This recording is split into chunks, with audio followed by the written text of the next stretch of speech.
I would like to first ask everyone to refresh your memories with regard to the formation of a national government.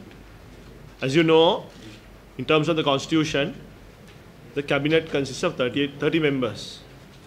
But if there's a national government by a resolution passed by parliament, you can increase the number of members. The United National People's Front gave notice of withdrawing from the national government.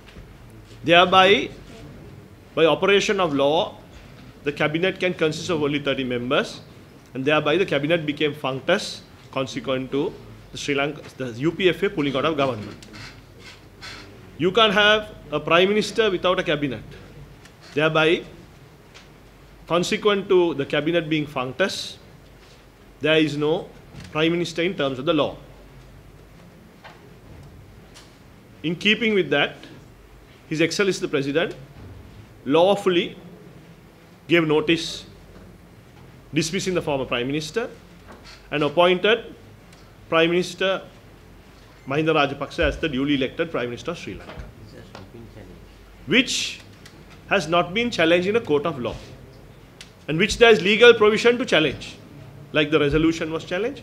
So, in terms of the law, how is the Prime Minister appointed?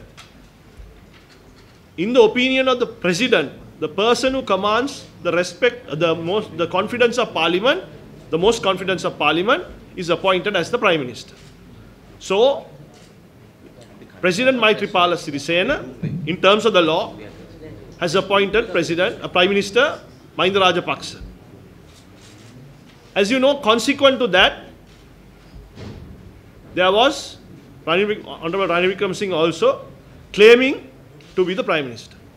Thereby, a situation arose that it was thought prudent giving the people to give them a fresh mandate is a very prudent approach. Therefore, His Excellency the President dissolved Parliament by way of a proclamation. This proclamation was challenged. Every citizen has a right by way of a fundamental rights application to challenge. So, it was challenged and leave to proceed was granted and an interim order was granted. So, what is an interim order? That means until the case is adjudicated in full and the final ruling is given, there is an interim order. So, nobody can claim to be victorious when there is an interim order. So, if anybody tries to claim that Honorable Mahinda Rajapaksa is not the Prime Minister in view of the interim order, that position has no legal basis. How do you remove a Prime Minister? You only can remove a Prime Minister by a no confidence motion, and that by giving due notice. So in this setting, all we have got is an interim order.